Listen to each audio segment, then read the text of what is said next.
Très bien. Donc, dans cette partie, après avoir inséré une image à notre forme, ce qu'on va faire, c'est qu'on va dupliquer notre forme. Bon, je vais essayer de réduire un peu la page pour que le duplicata, si je peux l'appeler ainsi, soit visible. Donc, pour dupliquer notre forme, on va simplement faire clic droit, copier. On vient copier. Et là, on vient clic gauche, coller. On peut faire comme ceci, ou alors on peut faire comme cela, ça dépend. Mais pour aller plus rapidement, moi je préfère utiliser des raccourcis clavier. Donc on sélectionne notre forme, on fait CTRL C pour copier et CTRL V pour coller. Vous voyez, ça nous crée automatiquement une deuxième forme là. Donc ce qu'on va faire, c'est qu'on va changer le fond de ce duplicata. On va lui donner un fond noir. Bon, je vais d'abord bien positionner mes figures, mes formes. Ok, pour que cela soit visible. On fait comme on a dit. On va supprimer l'image de l'intérieur en y ajoutant plutôt une couleur. Donc, ce qu'on va faire, c'est ceci. Je vais choisir quelle couleur. On va prendre par exemple la couleur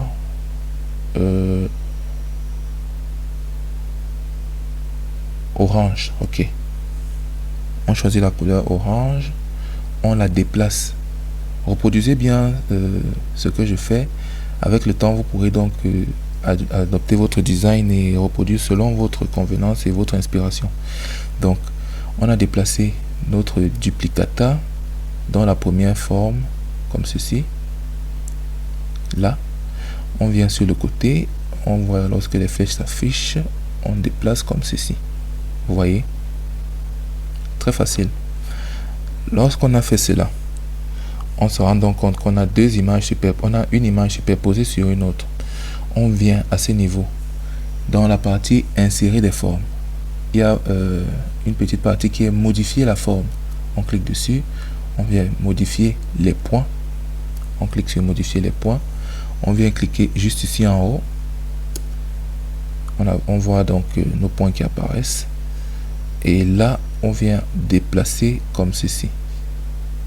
Rappelez-vous bien, c'est un design que je choisis. Vous pourrez utiliser le design que vous souhaitez. Reproduisez dans un premier temps le design que je fais. Avec le temps, vous pourrez donc adapter à votre inspiration ou du moins à votre désir. Là, on fait comme ceci. Vous voyez, on a légèrement modifier la forme de notre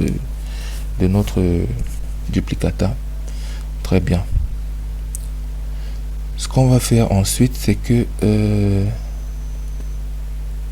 on va venir cliquer et on va encore dupliquer cette forme. Comme on a dit, CTRL C, CTRL V. Voilà donc notre deuxième forme qui a été dupliquée. Vous voyez, elle apparaît automatiquement avec la modification. À celle-ci, on va donc ajouter notre image. Donc on va venir sur remplir, image, travailler hors connexion. Très bien. Donc je vais chercher une image, laquelle, j'espère que j'ai une image de moi.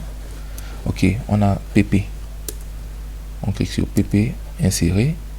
Très bien. Donc voilà notre image qui a été créée. Mais si vous voyez bien, notre image est légèrement déformée. Donc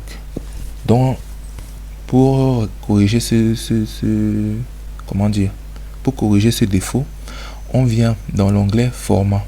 Vous voyez, un deuxième onglet format s'est créé, mais il ne nous intéresse pas.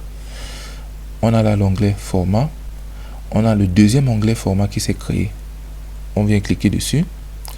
C'est pour notre deuxième forme. On vient dans la partie taille. La partie taille, on a l'option rogner. On clique dessus. On vient sur remplir. Lorsqu'on remplit, vous voyez, on a la possibilité donc de modifier notre image. On peut faire comme ceci ou faire comme cela, ça dépend de nous. Nous, on va plutôt bien redimensionner bien positionner notre image à l'intérieur et c'est fait. D'accord? Vous voyez, on a arrangé le défaut de tout à l'heure. On vient maintenant la placer comme ceci. Bon, en fait, le but recherché ici, c'est de créer un effet, comment dire, c'est de créer un effet d'une partie en surbrillance. Donc voilà ce qu'on va faire comme ceci. Vous voyez, ça crée un très bel effet. Et voilà, notre première partie est bien designée. Vous voyez, notre carte de visite, elle prend déjà une forme souhaitée. Donc dans la partie suivante, nous allons continuer le travail. Donc je vous invite au chapitre suivant. Restez bien connectés et à très bientôt.